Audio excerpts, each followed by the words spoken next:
What makes him so valuable is that there's probably not a player in this draft that's not a point guard that was a better passer than Collin Murray-Boyles. Like, Collin's got such a great feel for the game that if you double him or you send extra help, he's going to find the open player. And you get him on an NBA team that's got some decent three-point shooters, his assist numbers are going to be really good at the next level. He plays well out of that short roll. You can play him at different spots where he can find open players, and he's always making the right basketball play.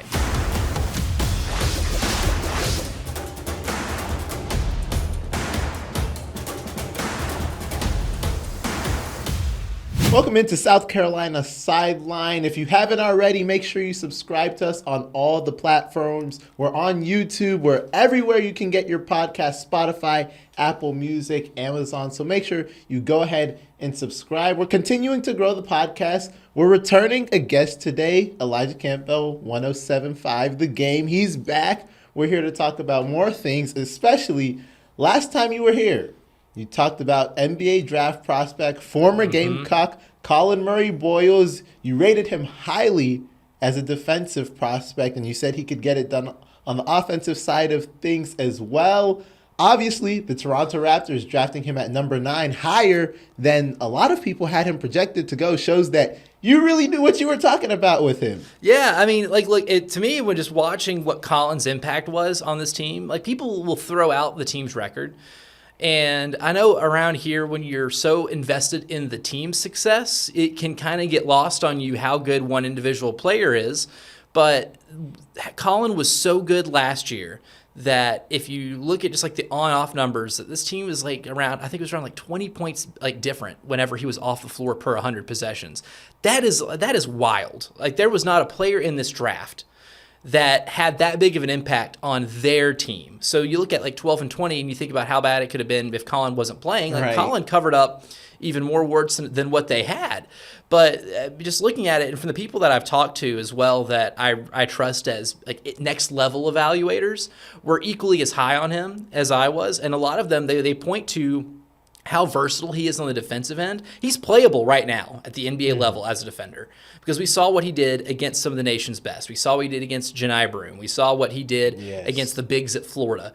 And he, on the defensive side of the floor, just changes the game in so many ways. He can block shots, but he can also alter shots. He also he's really good as a help defender. So if somebody's driving baseline, he gets there and he alters the shot. He alters shots even if it's shot by somebody he's not guarding. And that's a skill that the NBA highly covets. You look at somebody kind of like Draymond Green, who has a similar build to him, right? Yeah. Without shoes, they're about 6'7", but their wingspan's 7'1", 7'2", and they can guard out on the perimeter. You can switch him onto a smaller player, and they have the length to be able to cover them. And then offensively, look, he doesn't have a three-point shot. That's one thing a lot of people point out. But if you can at least be respectable from three, then you're going to be able to space the floor really well at somebody at Collin's position. But what makes him so valuable is that there's probably not a player in this draft that's not a point guard that was a better passer than Collin Murray-Boyles. Collin's got such a great feel for the game that if you double him or you send extra help, he's going to find the open player. And you get him on an NBA team that's got some decent three-point shooters, his assist numbers are going to be really good at the next level. He plays well out of that short roll. You can play him at different spots where he can find open players, and he's always making the right basketball play. I think the thing that dominated the NBA draft storyline on draft night after Cooper Flagg got selected was Ace Bailey's reluctance to play for the Utah Jazz, and a lot of teams using terms like red flag. You don't have that with Collin. Collin's one of those guys, you could put him in Siberia, and he's going to give you 100% effort, in terms of how he plays and making the right basketball play and doing whatever it takes for that team to win. So really it's a combination of just what you saw his impact was on this year's team, combined with talking to some people that are kind of within NBA networks. They value some certain traits that he has that with players that are 19, 20 years old, you have to coach into coming into that. So what the Toronto Raptors are getting is somebody that's already well ahead of schedule in terms of their basketball maturity. Now, obviously with Toronto recently, Collin gets drafted Wednesday, and then Friday, Masai Ujiri, the team president, the man who built that 2019 roster that won a championship, he was with the Raptors for 12 years, he gets fired. So somehow, is there any concern there that, one, I mean, if he was fired Friday, they knew on Wednesday they were going to fire him. Right. So they let him get a draft off. But is there any concern that, for Collin's sake, that, the man who just drafted you, who built the team for the last 12 years, is now gone?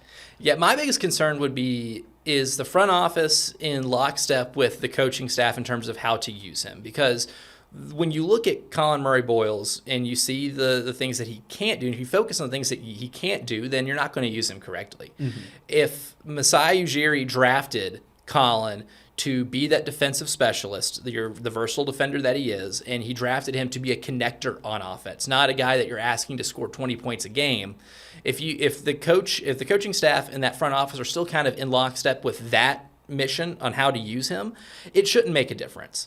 My concern would be the front office if they go into the season next year and Collin's playing about 20 minutes a game and he's only scoring 5 to 6 points. They look at it and say, "Hey, Coach Darko, this might not be working. He's not scoring a lot." If that was their expectation, then it can fail. It can fail pretty miserably. But if the front office and the coaching staff are just still in sync on how to use him, then it should still be fine. In terms of the team's success, if you're a Toronto Raptors fan, you should be really worried that this front office is going to want to have to start over and being in another rebuild. I mean, they're in a rebuild right now, but they made moves last year to make this year's team better. They traded for Brandon Ingram, didn't play him at all because of the injury, were ultra cautious with how they implemented him back into playing. So this year, it's almost like a free agent signing by bringing in Brandon Ingram. Mm-hmm. You've got guys that you drafted last year, like Jacoby Walter, who can still be used pretty well. Grady Dick is still a really good spot-up shooter. It's a guy that's can play a very specific role that teams need to win. And you also have another playmaker in Scotty Barnes, who's kind of the guy that you're building everything around. And if you're wanting to, if they change how they want to use Collin and change his role, can be problematic. But if they still have a similar vision to what Ujiri had and they just wanted a fresh voice, then it might not matter much at all. It really is just going to depend on what the relationship is between whoever's going to be running the front office now and the head coach and their coaching staff. Now, as far as next season goes, how closely are you watching the Raptors? Because, like you mentioned, they've got that 1-2 punch of Scotty Barnes and Brandon Ingram. I don't really know. As far as offense goes, I don't know who's going to be the one of that 1-2 punch, because I think Barnes is the centerpiece of the team, but Brandon Ingram is obviously a star on offense. You've also got RJ Barrett, who there's trade rumors around him now. We don't know if he's going to be with the Raptors to start the season, but he's certainly a talented piece. So, what are you watching for this team next year? I think they'll be entertaining, and I think they're going to be a fun basketball, kind of like a guinea pig, right? Yeah. Because if you use Scotty Barnes, who is a point forward in himself, obviously very tall. I want to say he's like, 6'8", 6'9". I mean, he's taller than Collin. What I would love to see is watch their games to see how many times they use Scotty Barnes as the ball handler and Collin Murray-Boyles as the screener in a pick and roll type of action, because they're two guys that aren't great shooters, but they're great facilitators. And you have to be able to account for both of them, whether it's Scotty driving to the basket or Collin in that short roll, because Collin out of a short roll can make a ton of plays. You put him give him the ball 15, 16 feet from the basket, he draws attention, he's going to find an open player, or he's going to draw a foul or get to the bucket himself. We saw him do that countless times here. But traditional basketball wisdom tells you your point guard is running the show, is handling the ball at the top of the key, and your center is the one who's screening and more than likely diving to the basket for a lob. But with Collin's unique skill set and Scotty Barnes' unique skill set, I think you might see something that a lot of NBA teams are going to start kind of gravitating towards, and that's like a two big man pick and roll. And you've seen a lot of teams do inverted pick and rolls, where a really good ball handling big, someone like a Giannis Antetokounmpo, is handling the ball, and a smaller player sets the screen because it's harder to have to recover out on a shooter, and then trying to get a small player. If you switch the screen, you have a mismatch right there. It's one of the hardest actions really to guard in the NBA. I think LeBron on his podcast last year when he was on with JJ Redick before JJ Redick became his coach. We're talking about like some of the hardest actions to guard in basketball, and they kept talking about the inverted pick and roll. The Raptors kind of have that. One of the reasons that's so appealing to draft a Collin Murray-Boyles is because Collin can be part of that inverted pick and roll, or you can have a big pick and roll. So there's something there with the Raptors that, just from a basketball lover's perspective, I find incredibly intriguing just to see how it works. So my level of interest in this Raptors team is pretty high, just seeing how they're going to be able to use them, what they're doing with Brandon Ingram in those spots. You can put R.J. Barrett as the ball handler too, because he's such a good scorer in about that 15 to 17-foot range. Emmanuel Quickley too, like that's another guy who excels in a mid-range game. You can get those shots off a lot easier if you have somebody who's a threat to also play make out of that pick and roll. So really just from a basketball perspective, there's a lot of intrigue with just what the Raptors will do compared to what the roster looks like. Obviously, I think the Raptors, they have a lot of ways they can use Collin. They're excited to get this brand new prospect on their team. There was some rumor about him coming back to South Carolina possibly. Obviously, he's with the Raptors, so he didn't do that. So in a bit, we'll talk about what South Carolina is going to be missing with him and what we expect from them next year when South Carolina Sideline returns.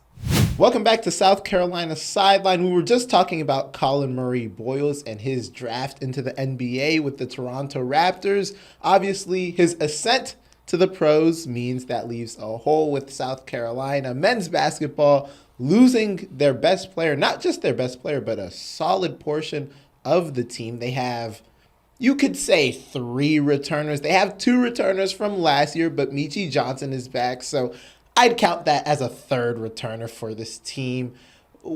How are you feeling about this team? Because they're bringing in 5 freshmen. Aside from Meechie, all the other transfers, not a single power conference transfer. So, just from an on-paper point of view, I feel like I'm kind of looking at this team like I don't know what to expect. A lot of people are. It's just, there's just so many new faces, and there's still so many questions, too, from just a roster build standpoint. Meechie Johnson, which, his best year here, he really wasn't playing point guard. Talon Cooper played point guard. Meechie was kind of more of an off-ball role.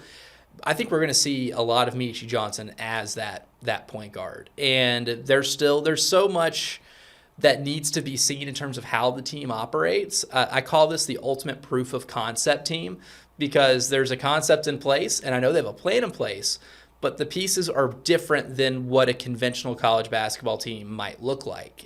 You looked at a team like LSU, who was in the exact same boat as South Carolina last year. They were the 2 teams in that conference that did not make the NCAA tournament.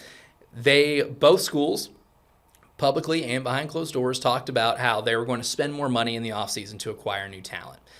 LSU went and got a lot of raw production from smaller levels. They have one of the best players from the CAA, a league scorer from Northeastern, who put up some really big numbers. They got some guys from the WCC who put up some really big numbers. And if you just look at, I broke it down a couple months ago in terms of the production, the Division I production that LSU brought in, and it was over 75 points a game.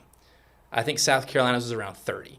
Right? But what South Carolina did that's a little differently is they have different dudes with different skill sets, right? You brought in a guy like Mike Shariamps, who I think might be the most intriguing player because of how he's used. He's a 6'7", like really a big wing, but I think he's going to be one of the main decision makers, right? We think of normally in traditional basketball sense as the point guard as the main decision maker on a basketball team. And when Talon Cooper was here, and when you had that 26-win season, Talon was making a lot of those decisions on the floor. And then when Collin really got along, when he got back from his illness, he was making a lot of those decisions in a secondary action.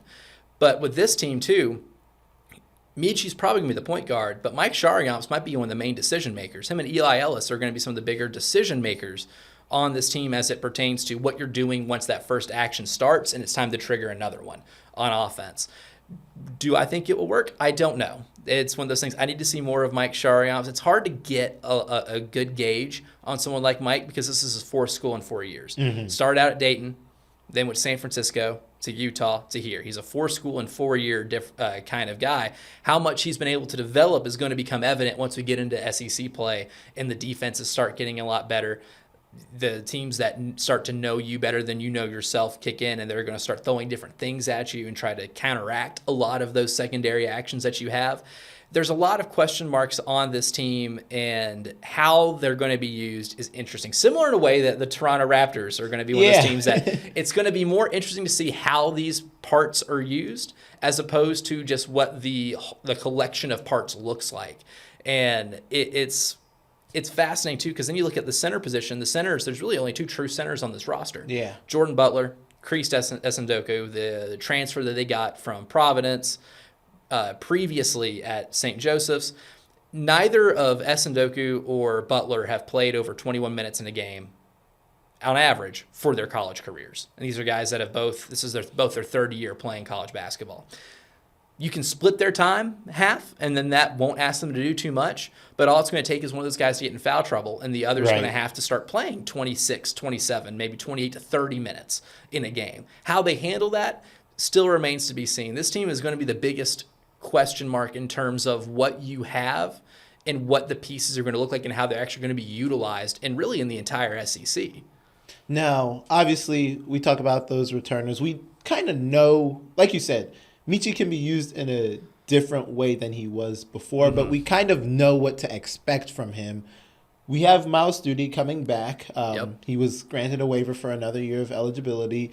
You kind of know what you're getting from Studi. You mentioned Jordan Butler. You have Cam Scott returning. We didn't see a lot of them last year at all. We kind of know Jordan Butler. He's a 7-footer who can stretch the floor a bit, but we haven't seen him put in big minutes. What do you expect from those 2 returners, aside from the other 2 that we've seen more? Yeah, with Jordan Butler, it's interesting because what I want to see with him is how well he can play down low, too. You're going to need him to rebound a lot. If he's going to play more than 20 minutes a game, he's got to be able to help you on the rebounding side of the ball, especially on offense, to be able to just kind of increase your margin for error. Last year, this was not a really good shooting team. But you saw in some of the games that they hung in there, like the Auburn game at home, the Florida game at home, they rebounded the ball better offensively. And if you have somebody who can at least be an offensive rebound specialist, it helps when the guy who's 7 foot on the floor is the one who can grab those offensive rebounds. It just increases the margin for error you have. You can survive bad shooting nights that way. I want to see him be able to be more of an offensive rebounder this season. And that can be challenging considering of how they use him. They space the floor with him a lot. Lamont Paris loves big men who can stretch the floor and be a threat to shoot threes. That's one of the reasons why B.J. Mack was so really so efficient in being able to be used, because he was a threat to make threes. No one's ever going to confuse him for being Reggie Miller or Ray Allen, but you see him knock down a few, and you know you have to go out there and guard him, and then he can get some mismatches out on the perimeter. If Jordan Butler can handle the ball a little bit, if he can use his versatility as a center to make teams have to respect his drive once he puts the ball down the floor, he's going to be a lot harder to guard. But I want to see him be a little better on the offensive rebounding side and still continue to be a guy that can knock down threes, because he's got a really good-looking shot, and if he catches it in rhythm, you expect it to go in.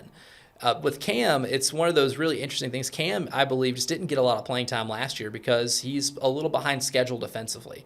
And he talked, Lamont in his press conference here about a week or so ago talked about he's not there yet. We don't know when he'll be there. His timeline is different than everybody else's. You just want it to happen as soon as possible because he's a guy with an offensive skill set that you want to play. And we didn't get to see that a lot because he never really got in rhythm. And how he's going to be used is going to be interesting, too. When he was in high school, he was great with the ball in his hands. He was great in transition because he's an amazing athlete. And you just look at Cam Scott at the high school level. He's faster than everybody. He's bigger than the players that are guarding him. He's got a really good three-point shot. He's good at shooting off of the dribble and creating.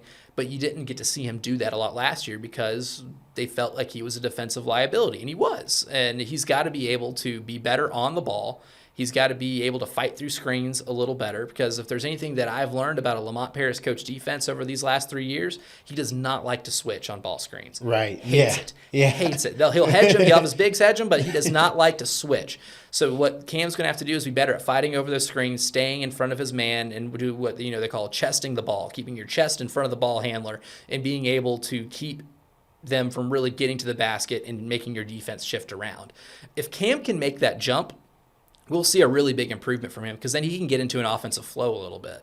Really, this is probably the first time in Cam Scott's life last year where he didn't play a majority of the minutes. Mm-hmm. And when you play the majority of the minutes, you can get into the flow of the game a lot easier. You can come off the bench, if you do come off the bench, and be warm and ready to go. And the first shot's a little easier to shoot once you get there, and you're less fearful of making a mistake defensively that will get you pulled from the game. Right. Really, the big thing for Cam is, can he play defense well enough to keep himself on the floor? And can Lamont and that staff find a way to utilize what his strengths are? Because if you put Cam Scott in the corner, you're not really utilizing what his strength is. He's a good shooter, but he's not like somebody, like a Duncan Robinson. You're a Heat fan, so you get it. Yeah. What does Duncan Robinson do? Hey, man, put your butt in the corner, and we're gonna win one-on-one defensively, and we're gonna kick it out to you, and you're gonna hit that open three. If you do that with Cam, or you just make him as a cutter, then you maybe don't utilize what his strengths are as a basketball player. I think him having a lot more handle of the ball on offense and be able to get downhill and be the one to shift a defense is going to highlight what he is as a basketball player significantly more, but we just can't get that if he's not playable on defense. Now, I have to go into the hot topics with you, of course. One thing I love about this podcast is what we can't do on our weekly show, Sports Zone, which is talk about what they're saying on social media and X, formerly Twitter and all that. Still Twitter to me. We can go out into that on this podcast. And obviously last season, we have to acknowledge what we did see. We saw a lot of people that are ready for Lamont Paris' time in Columbia to be done with. And he's getting this year. We mentioned this team's kind of an experimental team, but do you feel like this is a do or die year for Lamont Paris? I do. And as much as I love Lamont and this coaching staff, and what they did a couple years ago was incredible, especially considering no one thought they would be contending in the SEC. Like, if you take me into a time machine, place me into spring of 2023, and you say, hey, this collection of players Lamont Paris just got and the recruiting class with Collin is going to be a team that makes the NCAA tournament, and when we get to March, that first weekend of March is the last weekend of the regular season, they have a chance to win the SEC regular season title. I would have required you to take a drug test right there and then. Not because of the time machine thing, but because of that this team would be competing for an SEC championship in the last weekend of the regular season. But what happened after that, with the season going so badly last year, and you see how much better this conference got. You bring in Texas and Oklahoma. Texas underachieved, but they still made the tournament. Right. Oklahoma played better than I thought they would. They made the NCAA tournament. And you saw both of those schools spend a ton of money in the transfer portal. Schools are spending more money in the SEC and men's basketball now than they ever have, even proportionate to like inflation, right? Like there is such a larger investment in the sport, and that's how you see 14 of 16 teams get into the NCAA tournament. Those 14 teams get money from playing in the tournament. The longer that you get to play in it, the more units that you get. If you're not very good at men's basketball and you're constantly missing the NCAA tournament, which is something this program has had a real issue with over the last 30 some odd years since they went a few times in the mid to late 90s, you're missing a lot of money. A lot of money is just getting left on the table. And I don't know what the coaching market's going to look at. It's probably the most unpredictable thing going into every offseason is what the coaching carousel looks like, because it usually requires one large domino to fall. But it's one of those things, too, if you have another year like this year, you, as an athletic department, need to look at the amount of money you're just leaving on the table. So I truly do believe that this is a year where this is a prove-it year for Lamont and this staff. And they did spend more money. They spent a lot more money this year. I want to believe I think they spent around $1.6 million in transfer money last season. That number got increased to around $5 million this year. So if you're increasing the money you're spending and you're not getting the result in a sport which roster turnover year over year has really become the name of the game, the teams that continue to be the best at the highest levels are the ones who can handle that roster turnover, then it's going to put this athletic department in a position where they're going to have to make decisions at the end of the year if we have anything reflective as to what we saw last season. A lot of questions to be asked with this team. A lot of questions to be answered. One former Gamecock, though, that there's no questions about is A'ja Wilson. She had another dominant week in the WNBA. We'll talk about it when South Carolina Sideline returns. Welcome back to South Carolina Sideline. We're here with Elijah Campbell of 107.5 The Game, talking about A'ja Wilson now. She had a monster week in the WNBA. She was out some time, concussion protocol with injury, but yesterday against Phoenix, or it'll be 2 days ago when this podcast released, she had 26, 18, and 7 game-winning shot against the Mercury. They won 84-81. She's balling. I mean, doing the things that we know she can do. That's Right. why she's won so many MVPs, kind of putting her name back into that MVP conversation with that performance. But I want to ask about the Aces. They're 8-8 now, and she had to have such a good performance for them to win by 3. Phoenix is a great team, but when you kind of see the numbers she's putting up, the performances she's having on both sides of the ball, does it make you kind of concerned that this team kind of can't breathe without A'ja Wilson on the court? Yeah, absolutely. I mean, that's really, if you want to have any type of prognostication as to what the Aces are going to be at the end of the year, it's going to hinder on how healthy A'ja Wilson is. And that's also just how good of a player she is, too. I mean, now that she's back in the swing of it again, 26, 18 and 7? I mean, it's an season absurd highs for rebounds and assists. It's an absurd stat line, and it's something that we've just kind of grown accustomed to. We've seen her do it here, and we've seen her do it at the WNBA level enough to, win a championship, win MVPs. Like, she's the best player in the sport. And anytime that you have the best player in the sport, it gives you a fighting chance in every single game. I think the Aces kind of this year have just run up against the thing that a lot of great teams run up against when you play in professional sports, is retaining a lot of the good role players on your roster. We see what Kelsey Plum's been doing in Los Angeles, having a fantastic year. And you even look at, the year that they won it too. I mean, Alicia Clark, who former also Middle Tennessee State Blue Raider, one of the better role players in the W and has been for a while. You need that bench production. And when you can't retain a lot of the role players that you have on your roster, it makes things significantly harder for you, and especially for your star player. A'ja Wilson's going to be asked to do more. It's just like being at your job, right? Like if whatever job you work, if you do a really good job working with 5 people, you guys do a lot done. Everybody does their specific role, but then, hey, we have cuts coming in. It's a tough quarter. We got to cut 3 of those. So the 2 of you are going to have to do the work that they did. You have to do more, and it makes your life harder. If the Aces are going to want to have to get into to contention, you're going to have to see a lot more 26, 18, and 7s from someone like A'ja Wilson, which to an Aces fan would be like, oh my God, we have to bank on that every single night. But the thing with A'ja Wilson is, if there's any player in the WNBA that you can bank on to just give you monster stat line after monster stat line, it's A'ja Wilson. So you're kind of at this weird juxtaposition where you want to contend for a title because you got the best player in the sport, but also dealing with the realization that she needs a lot more help because a lot of the teams just in the league in general have gotten better. I mean, you have an expansion team here that's around, 500? Yeah. Like the Valkyries are playing a lot 7-3 better. in Valhalla. Yeah. 7-3 in Valhalla. Yeah, it's one of those teams too. Like no one expected them to. At least I didn't expect them to be this good this early. And expansion teams don't normally play at a 500 rate at a certain chunk of the season. And you know what? Everybody else in the league, a lot of teams have just gotten better to the point of you have to really lean in on what A'ja does and keep asking her. Say, hey, it's a lot to ask, but we're gonna need an almost triple double again tonight if we're gonna need to win this game. And talking about the Valkyries, obviously Dawn Staley was there this weekend, seeing several of her former Gamecocks play against each other with Golden State versus Seattle. Obviously, Golden State getting that win, improving to 7-3 at home. That environment is amazing to watch. But yes, back to A'ja, because I kind of want to wrap up on this. As far as the MVP conversation goes, I have no problem with people saying that Napheesa Collier is the MVP right now. Because that's the best team, too. That's the best team. The Lynx look amazing. If I had to pick someone to win the championship right now, I'm picking Minnesota. And Napheesa Collier has looked like the best player in the league for much of the season. But I feel like people are writing out A'ja Wilson way too early. We are 16 games into the season.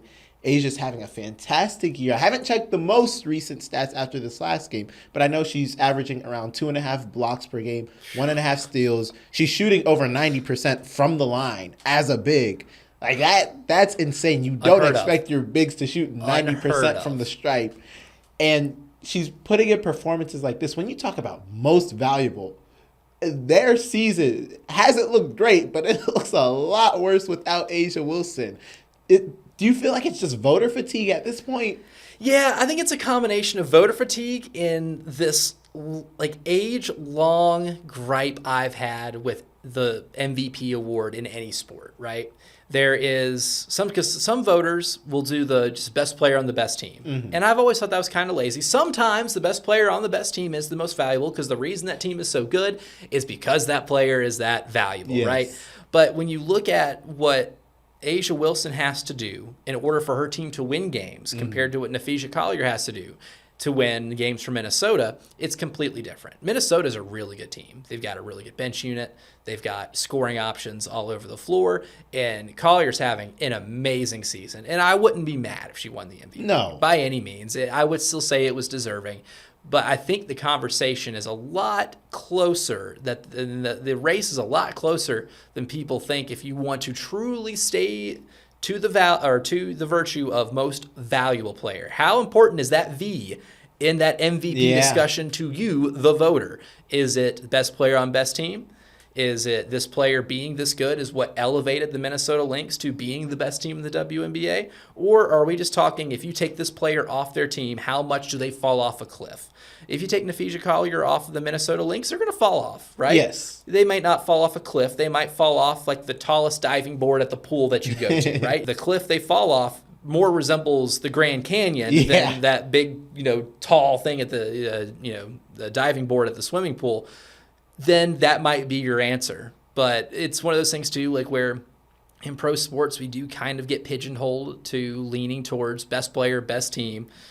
And my thing is I just hope that it is a closer vote than where we kind of sit right now, because it's kind of feels like Collier's running away with it. But if you just want to talk about value and focus on that V and MVP, then there's a much better discussion and really pathway for A'ja Wilson to win another one of those. Right. And like I said, I have no issue with Fee winning MVP. She's playing MVP level ball right now. The Lynx are great. So there's no problem at all there. I just think, like you said, where we sit right now, the conversation has run a little too far, especially for us only being 16 games into the season. Still early. Haven't even reached the All-Star break yet. We got to pump the brakes a little bit on this MVP conversation. But I will say, though, like if A'ja Wilson finishes the year averaging 4 blocks and steals for an entire season, then at least she is the defensive player of the year. Oh, 100%. That's unheard of. That is absolutely unheard of. And if she continues those shooting splits, I don't ever think she'll be like a 40% three-point shooter. Yeah. But I mean, if there was a case, if there's anybody that's close enough to getting 50, 40, 90 in a season and getting 4 steals and blocks, that's a historic benchmark that just at any level of basketball, men or women, that you just don't ever see. And that's really why still, we can have the WNBA MVP discussion, but when we go over to who's the best player in the world right now, it's still not close. Easily A'ja Wilson. Well, before we wrap things up, anything else on your mind before we put an end to this episode of South Carolina Sideline? Yeah, we're getting really close to SEC Media Days. Really close. And it's one of my favorite events. And I've got a bevy of things that I would love to ask Shane Beamer, the players that he's going to be bringing. But I also have a lot of curiosities about other teams in the SEC. Because when we continue this discussion on previewing the football season, yes, we know what South Carolina is. We know how good that the offense is going to be. We think we have an idea of how good they can be defensively with a couple of question marks.